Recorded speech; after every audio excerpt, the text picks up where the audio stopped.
जय हिंद प्यारे बच्चों और साथियों। आज है 29 जुलाई और 29 जुलाई को करंट अफेयर्स के जो भी प्रश्न बनते हैं उनको हम एक एक करके अध्ययन करने वाले हैं और देखने वाले हैं कि किस प्रकार वो हमको परीक्षाओं में प्रभावित करते हैं और कितना कुछ हम परीक्षाओं में बना सकते हैं। ठीक, तो हम लोग शुरू करते हैं अपना करंट अफेयर्स का टॉपिक। और टॉपिक क्या है? पूरे बिंदु जितने भी हैं वो बहुत ही आज के महत्वपूर्ण बिंदु हैं। बहुत सारी ऐसी घटनाएं हैं जो आपकी परीक्षाओं में निश्चित तौर पे आने की संभावना है। तो चलिए शुरू करते हैं। रोज़ 10 बिंदु लेकर आते हैं। 10 में से अगर 3 दिन में भी एक प्रश्न पूछा जाए तो हमारी मेहनत सफल हो जाएगी। ठीक, तो चलिए शुरू करते हैं। अब आप अपने YouTube चैनल्स पे जाकर संकल्प एकेडमी बहुआ की जगह केवल अगर संकल्प एकेडमी टच करेंगे तो अपना जो लोगो है संकल्प अकादमी वाला वो मिलेगा, और जैसे ही आप उसे टच करेंगे तो सारा कुछ वहीं मिल जाएगा। तो अपने कोचिंग के लोगों में अब संकल्प एकेडमी बहुआ हटा कर केवल संकल्प एकेडमी कर दिया गया है। तो कृपया करके आप जब भी सर्च करें या किसी को सजेस्ट करें तो केवल संकल्प एकेडमी के नाम से हम लोगों ने अपना चैनल को यूट्यूब पर रजिस्टर्ड कराया है। ठीक है, तो ज़्यादा से ज़्यादा लोगों को बहुआ जान के हटाया, इसलिए क्योंकि स्थानीय शब्द था, हम लोकल के हैं इसलिए हमारे लिए बहुत अच्छा शब्द लगता है बहुआ। लेकिन जो लोग आउट ऑफ यूपी हैं वो लोग सोचा करते हैं या कहते हैं सर हम बहुआ ढूंढें बहुआ ढूंढें। तो कोई ना ढूंढे भैया, केवल संकल्प एकेडमी ढूंढें। और ये आपको सबको खुशी है कि संकल्प एकेडमी नाम से हम लोगों को रजिस्ट्रेशन मिल गया है। ठीक है, चलिए शुरू करते हैं अपना सेशन। और बहुत जल्द आपको अपने ही यूट्यूब चैनल्स पर ढेर सारे ऐड आना शुरू हो जाएंगे। फिर आगे की बात करेंगे, अपना चैनल बहुत जल्द मोनेटाइज होने वाला है। ठीक, तो चलिए शुरू करते हैं अपना सेशन। और ये सारा कुछ आपकी इस बात पर निर्भर हुआ कि आपने लगातार चैनल को देखा, पढ़ा और हमें पसंद किया, और उसी का परिणाम है कि बहुत जल्द हम लोग मोनेटाइज हो गए। ठीक, चलिए शुरू करते हैं अपना सेशन। उम्मीद है आप अच्छे से एंजॉय करते हुए पढ़ते चलेंगे। घर में रहिए, सुरक्षित रहिए। बाहर बहुत ज़रूरी हो तो ही निकलिए, प्रयास करिए ना ही निकलें। और हमेशा की तरह वही सब कि क्या करें तो कृपया करके कुछ ना करें, यही करें कि आप कुछ ना करें। चलिए शुरू करते हैं अपना सेशन। हाल ही में बलदेव सिंह द्वारा लिखी गई पुस्तक, पिछले सेशन का जवाब दीजिए। बलदेव सिंह द्वारा लिखी गई पुस्तक सूरज कदे मर्दा नहीं, नोट करेंगे, सूरज कदे मर्दा नहीं किस क्रांतिकारी के जीवन पर आधारित है? तो जवाब होगा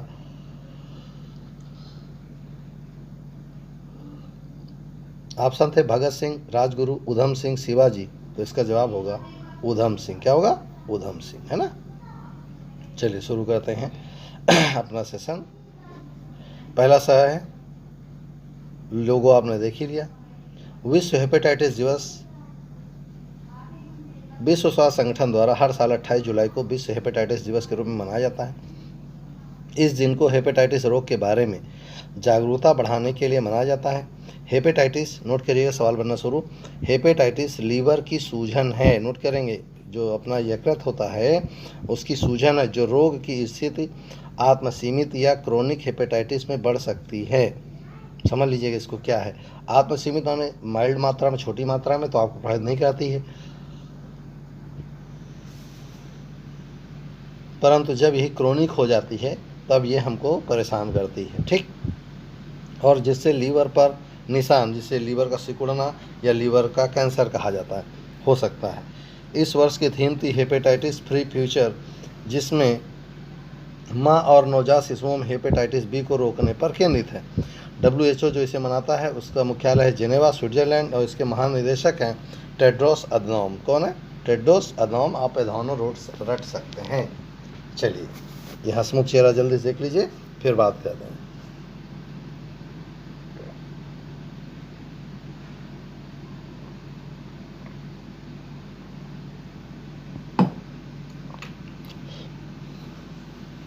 चलिए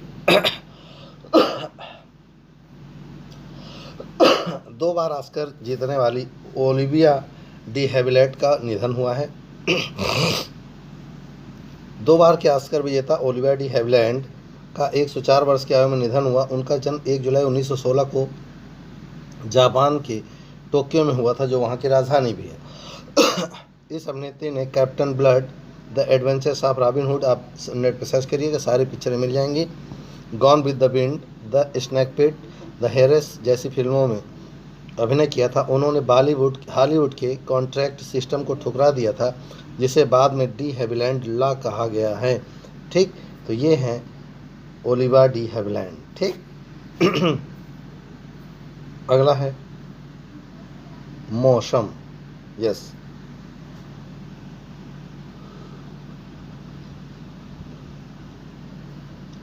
केंद्रीय स्वास्थ्य और परिवार कल्याण मंत्री डॉक्टर हर्षवर्धन ने मौसम पूर्वानुमान के लिए मौसम मोबाइल ऐप लॉन्च की है।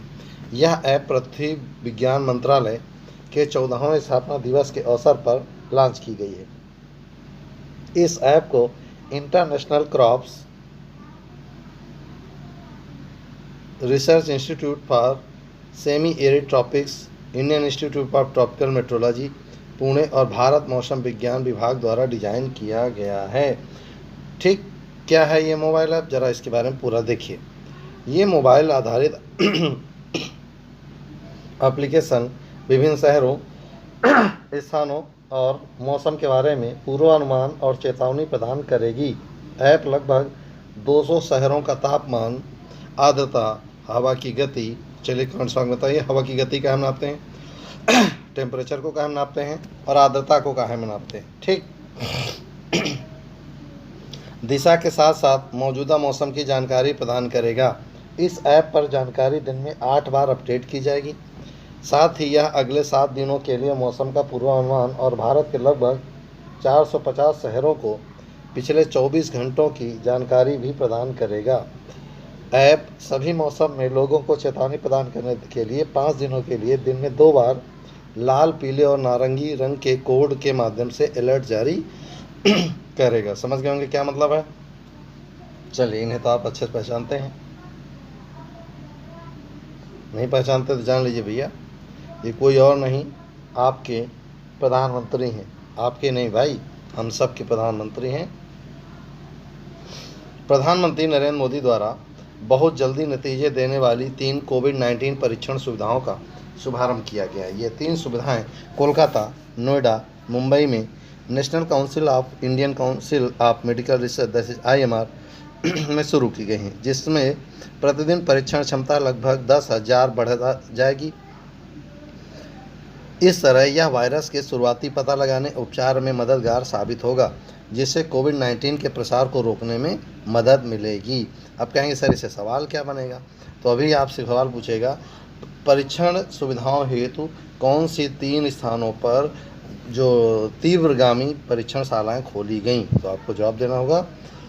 3 सुविधाएं कहाँ, कोलकाता, नोएडा और मुंबई, इनमें से कोई नहीं, 4 में से कोई एक रख देगा। चलिए, हिचेम माचिची को बनाया गया ट्यूनीशिया का नया प्रधानमंत्री। ट्यूनीशिया के आंतरिक मंत्री हिचेम माचिची को ट्यूनीशिया का प्रधानमंत्री नियुक्त किया गया है। प्रधानमंत्री पद पर उनकी नियुक्ति एलिस फकफक के स्थान पर की गई है, जिन्होंने हाल ही में मतभेदों के चलते इस्तीफा दे दिया था। अब सरकार बनाने के लिए उसके पास 1 महीने का समय होगा। तो जहां वो जो एलिस थे उन्हें पद से हटा दिया गया है, सही शब्दों में कहा जाए मतभेद कहा गया, गलत है, वहाँ पर नस्ल भेद को लेकर ट्यूनीशिया में बवाल मचा है। ट्यूनीशिया अफ्रीका का एक देश है जिस पर लेकर बहुत विवाद मचा हुआ है। ठीक है, ट्यूनीशिया के राष्ट्रपति हैं कैस सैयद, ट्यूनीशिया की राजधानी है ट्यूनिस और मुद्रा है दीनार।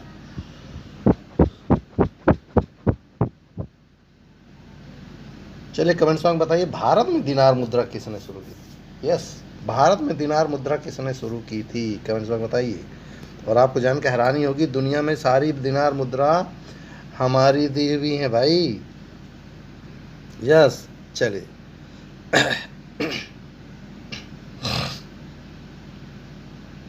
रोजगार बाजार पोर्टल क्या है, देखिए किसने शुरू किया, दिल्ली में।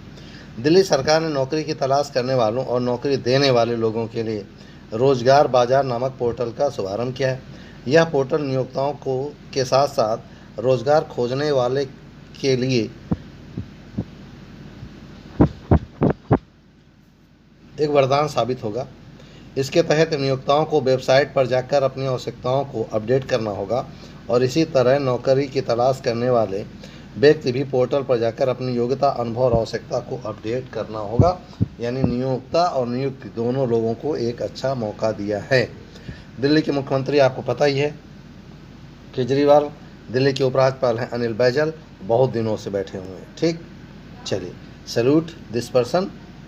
यस, रक्षा अनुसंधान और विकास संगठन द्वारा एक नवाचार प्रतियोगिता डेयर टू ड्रीम 2.0 नोट करेंगे, डेयर टू ड्रीम 2.0 शुरू की गई है। पूर्व राष्ट्रपति और प्रसिद्ध वैज्ञानिक डॉक्टर एपीजे अब्दुल कलाम की 5वीं पुण्यतिथि के अवसर पर प्रतियोगिता का शुभारंभ किया गया था और डेयर टू ड्रीम 2.0 को देश के इनोवेटर्स और स्टार्टअप्स को बढ़ावा देने के लिए एक खुली स्पर्धा के रूप में शुरू किया गया है। क्वेश्चन कैसे बनेगा जरा देख लीजिएगा। क्वेश्चन पूछेगा कि डेयर टू ड्रीम 2.0 क्या है। नोट करेंगे डेयर टू ड्रीम 2.0 क्या है, तो आप कहेंगे इनोवेटर्स और स्टार्टअप्स को बढ़ावा देने के लिए एक योजना। ठीक किसके उपलक्ष्य में, तो डॉक्टर एपीजे अब्दुल कलाम की पुण्यतिथि पर। डीआरडीओ का अध्यक्ष है जी सतीश रेड्डी, इसका मुख्यालय है बंगलोर। ठीक, चलिए शुरू करते हैं। सॉरी, दिल्ली। डीआरडीओ का मुख्यालय कहाँ है? नई दिल्ली। चलिए, एस जयशंकर द इंडिया वे, बहुत बढ़िया।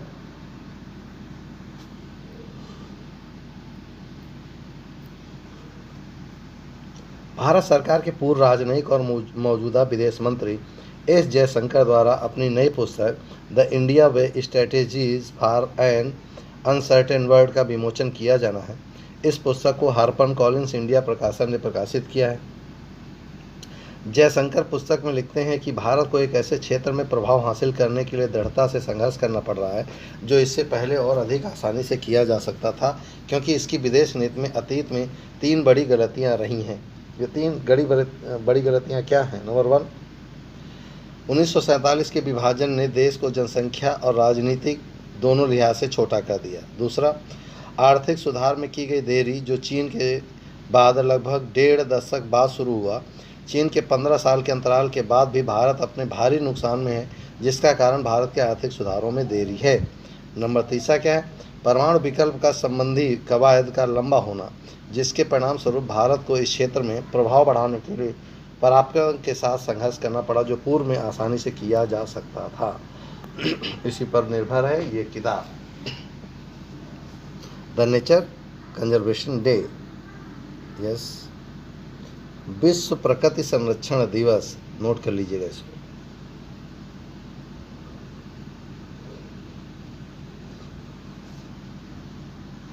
विश्व प्रकृति संरक्षण दिवस 28 जुलाई को मनाया जाता है। विश्व संरक्षण दिवस हर साल प्राकृतिक संसाधनों का संरक्षण करने के लिए सर्वोत्तम प्रयासों के बारे में जागरूकता बढ़ाने के लिए अंतर्राष्ट्रीय स्तर पर मनाया जाता है। पृथ्वी हमें सीमित मात्रा में ऐसी चीज़ों की आपूर्ति करती है जिन पर हम सभी पूरी तरह से निर्भर हैं, जैसे पानी, हवा, मिट्टी और पेड़ पौधे, और इनमें बेस जो है वो पेड़ पौधे हैं। वैकल्पिक ऊर्जा का उपयोग करके कैसे इसको हम रोकेंगे, पर्यावरण संरक्षण को कैसे करेंगे, तो वैकल्पिक ऊर्जा का उपयोग जैसे कि सौर ऊर्जा, पवन ऊर्जा, ज्वारीय ऊर्जा, टाइडल एनर्जी, पारिस्थितिक तंत्र को बनाए रखने और मिट्टी के क्षरण को रोकने के लिए अधिक से अधिक पेड़ लगाना, पानी के संसाधनों का उचित तरीके से उपयोग और बगीचों को पानी के लिए रसोई के पानी का पुनः उपयोग करना, जल ग्रहण क्षेत्रों में वनस्पति उगाना, बिजली का कम उपयोग करना, रिसाइकिल और बायोडिग्रेडेबल उत्पादों का उपयोग करें, कचरे का रिसाइकिल सुनिश्चित करें, छोटी दूरी के लिए कारों के उपयोग को कम करने की कोशिश करें, प्लास्टिक बैग की जगह पेपर बैग या कपड़े का बैग का इस्तेमाल करें, जैविक खाद का उपयोग करके अपनी सब्जियां उगाएं, जल उपचार संयंत्र और वर्षा जल संचयन स्थापित करें। इससे हम संरक्षण की हिस्सेदारी कर सकते हैं। यस,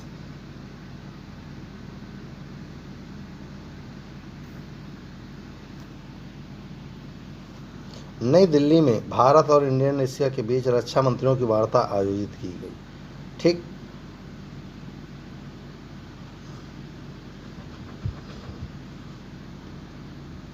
नई दिल्ली में भारत और इंडोनेशिया के बीच रक्षा मंत्रियों की वार्ता आयोजित की गई। भारतीय प्रतिनिधिमंडल का नेतृत्व रक्षा मंत्री राजनाथ सिंह ने किया, जबकि इंडोनेशियाई प्रतिनिधिमंडल का नेतृत्व रक्षा मंत्री जनरल प्रभाव सुबियांटो ने किया। ध्यान से सुनिएगा, जनरल प्रभाव सुबियांटो ने किया। ये कहाँ के हैं? इंडोनेशिया। रक्षा मंत्रियों की बैठक के दौरान जनरल सुबियांटो को औपचारिक गार्ड ऑफ ऑनर दिया गया। क्या दिया गया? गार्ड ऑफ ऑनर, क्योंकि समकक्ष वार्ता में गार्ड ऑफ ऑनर देना लाजमी है। Yes, institute of liver and biliary sciences that is ILBS द्वारा airport authority of India that is I के साथ मिलकर दूसरे जागरूकता ई सम्मेलन का आयोजन किया गया। यह सम्मेलन विश्व हेपेटाइटिस दिवस के अवसर पर आयोजित किया गया था। इस दूसरे जागरूकता ई सम्मेलन का विषय keep your liver safe in covid times था। Institute of liver and biliary sciences के अध्यक्ष हैं विजय कुमार देव और आई के अध्यक्ष हैं अरविंद सिंह। नोट कर लीजिएगा इसको। चलिए, हेपेटाइटिस पर चर्चा की तो इसको हम पूरा लिखा दे रहे हैं। विश्व हेपेटाइटिस दिवस, चलिए शुरू करें। विश्व स्वास्थ्य संगठन द्वारा हर साल 28 जुलाई को विश्व हेपेटाइटिस दिवस के रूप में मनाया जाता है। इस दिन को हेपेटाइटिस रोग के बारे में जागरूकता बढ़ाने के लिए मनाया जाता है। हेपेटाइटिस लीवर की सूजन है जो रोग की स्थिति आत्मसीमित या क्रोनिक हेपेटाइटिस में बढ़ सकती है और जिससे लीवर पर निशान, सिकुड़ना या कैंसर हो सकता है। इस वर्ष की थीम है हेपेटाइटिस फ्री फ्यूचर, जिसमें माँ और नवजात शिशुओं में हेपेटाइटिस बी को रोकने पर केंद्रित है। यहाँ तक तो ऊपर बताएं। अब आगे देखिए। हेपेटाइटिस वायरस 5 प्रकार का होता है। नोट करिएगा, ए, बी, सी, डी और ई।